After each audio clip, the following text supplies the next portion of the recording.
Cuando indagamos en la historia de un lugar, existe la posibilidad de que podamos extraviarnos entre las diversas percepciones que existen sobre los protagonistas y el tiempo y lugar que habitaron. Sin embargo, hoy que visito la ciudad de Morelia, tengo la oportunidad de conocer su historia desde una nueva óptica. Un relato a partir del testimonio fotográfico.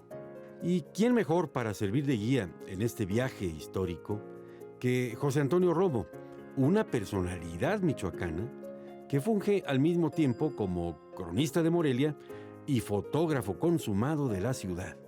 Una combinación que lo vuelve uno de los pocos cronistas fotográficos en este Nuevo México.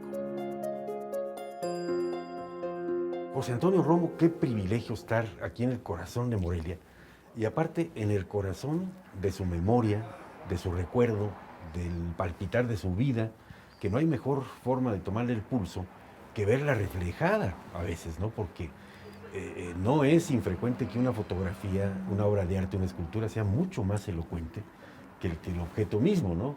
A veces la toma te ayuda a que la obra te hable de más. Este espacio, con las limitaciones que tiene, es el Santuario de Morelia. Yo hace muchos años, haciendo investigaciones de arquitectura, me dio por empezar a rescatar las imágenes de la ciudad y hay que verlas con una visión un poco sensata, ni añoranzas, ni interpretaciones personales, ¿sí? O sea, hay que tener la capacidad de hacer una lectura objetiva para poder ir interpretando la ciudad a través de la arquitectura y de su vida, porque las propias fotografías nos demuestran la vida, la gente, los factores que van cambiando y nos van explicando. Y de ahí fue que se creó este concepto o figura del cronista fotográfico de la ciudad. Tuvo el buen tino, me decías, sí, el padre Vasco de Quiroga, como sí, de no hacer como licenciado a la segunda audiencia. De no hacer lo que hicieron los demás, de encastar sobre en las ruinas prehispánicas. Ahí están las Yácatas. Ahí están las y él Yácatas. Puso el conjunto monacal abajo, ¿no? Que tiene ahí unos olivos centenarios impresionantes. Es un lugar muy bonito. Extraordinario. Allí es el origen, digamos, inicial. Él quería que fuera ahí porque Pátzcuaro, me decías, significa... Sí, bueno. Lo que pasa es que efectivamente, correspondiendo a la política y criterio que tenían todas las ciudades virreinales, era eliminar la presencia de las ciudades prehispánicas, ¿no? La Ciudad de México pues, se construyó encima del Templo Mayor, ¿no? Era eliminar Oaxaca hasta encima también, ¿no? Bueno, entonces aquí Vasco de Quiroga respetó eso, pero reconoció que Pátzcuaro, que significa en purépecha ciudad de las ánimas, quiere decir que era el centro ceremonial más importante de los purépechas. Y entonces fue que dice, bueno, pues aquí es donde tiene que estar precisamente la sede del obispado. Y que además en todos los pueblos ribereños del lago, él hizo su división del trabajo, con esa visión utópica que tenía de la Vasco, utopía de Tomás Moro. De Moro, lo de Campanella. Él se figuró esto y fue al rescate de las costumbres, instruyó a los indios, hay que decirlo así, una figura paternal, era tan querida que le decían Tata, ¿sí? Y luego, como tú bien dices, pasó de licenciado a ser el obispo. El primer obispo de Michoacán. Y ahí es donde empezó con la primera audiencia la disputa de dónde asentar en esta importante región, en la capital. La razón que se plantea de origen en la ciudad, que los encomenderos hicieron ver al virrey Antonio Mendoza para que aceptara la creación de la ciudad contra la voluntad de Vasco de Quiroga, que quería que fuera en Pátzcuaro. Su adorada Pátzcuaro. Sí, resulta que efectivamente el Valle de Guayangareo tenía características muy especiales, más los dos ríos, que siguen siendo el Río Grande y el Río Chico, que nunca fueron suficientes como para dar sustento a la ciudad. Se quedaron cortos, digamos. Sí, entonces se empezó a recoger el agua en la sierra y se encauzaba por el acueducto. Ahorita tenemos 1,710 metros de lo que queda de acueducto, 253 arcos.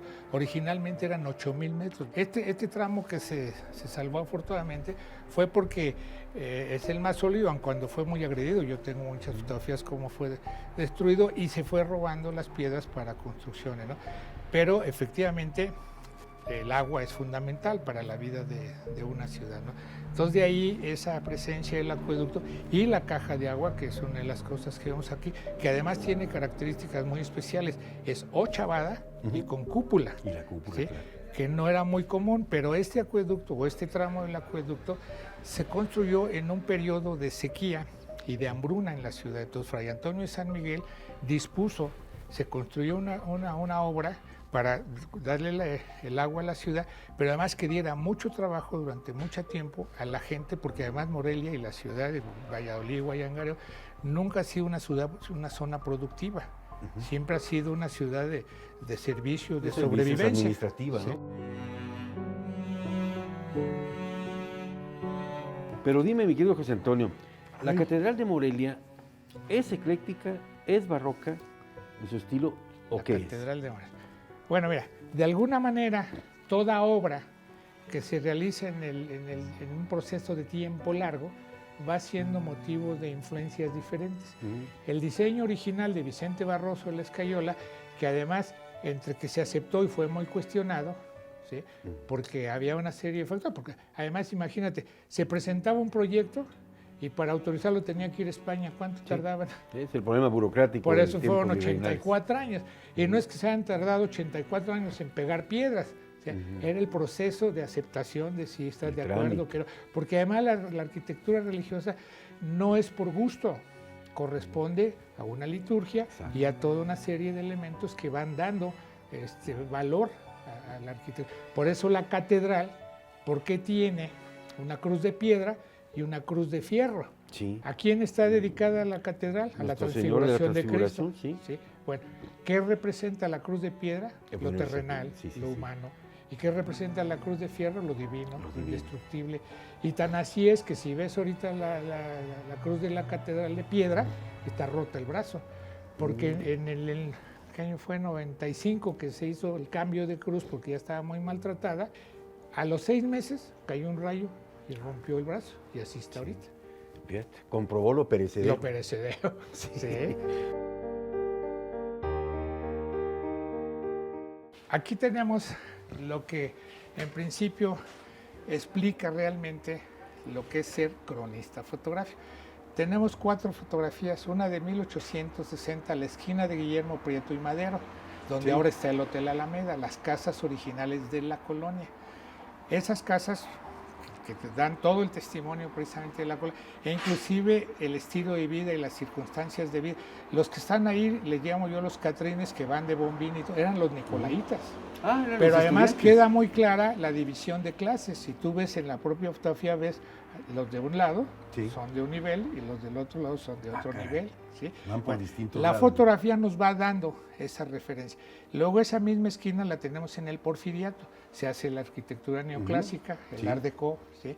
Y esas esquinas, las dos se modifican. Y esa esquina, que fuera una botica, en 1936 se quema. Esas 4 fotografías nos dan referencia de las circunstancias de vida cultural, económica, política, social, artística, de cómo se fue transformando la ciudad, al grado de que el Hotel Alameda, que se ha satanizado y se ha considerado un error, en realidad fue el que vino a salvar a la ciudad, en todos los sentidos, porque primero era una ciudad que está en una depresión económica, entonces se considera la conveniencia o la posibilidad de aprovecharla turísticamente, pero no había un lugar para atender al turismo.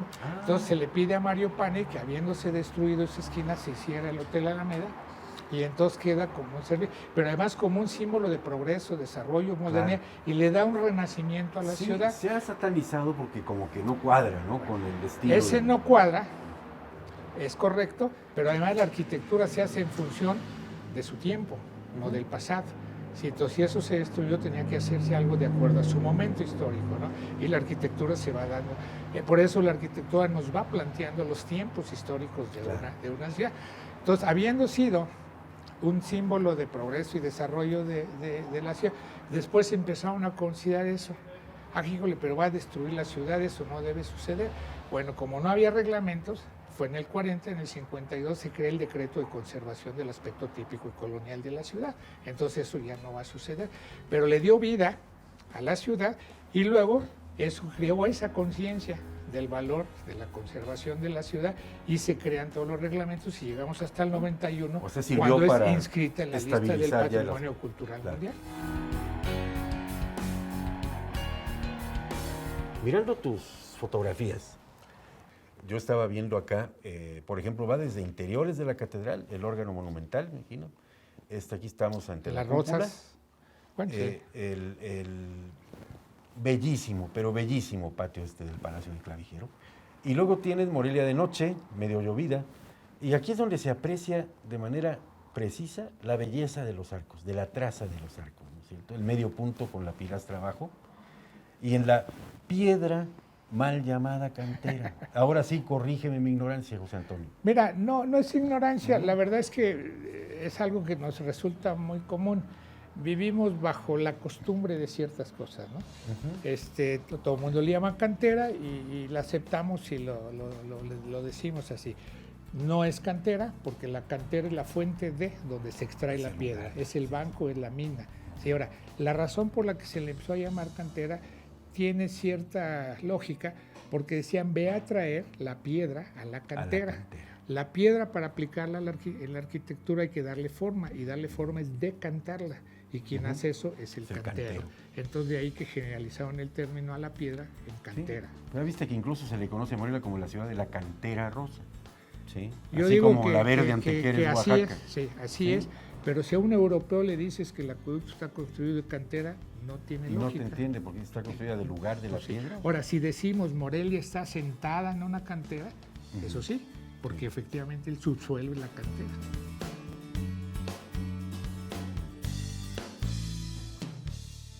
Ahí está la presencia de la catedral. Mira, catedral y 3 calles. Para un lado y para otro se acabó Morelia. Y esa fue siempre la Y circunstancia. aquí se que puede marcó apreciar lo que me decías, el trazo, a cordel. El trazo, Sí. que le llamaban de tipo de ajedrez por la Ajedrez o regularidad. damero, ¿no? Sí.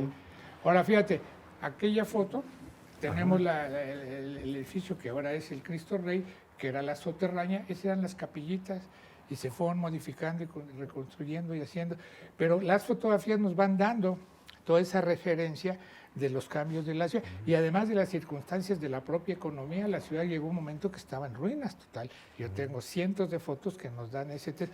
Ahí está la avenida Madero, Sí. donde ahora están las tarascas, ahí está el acueducto, está el templo de Lourdes, y ahí están los tranvías Sí.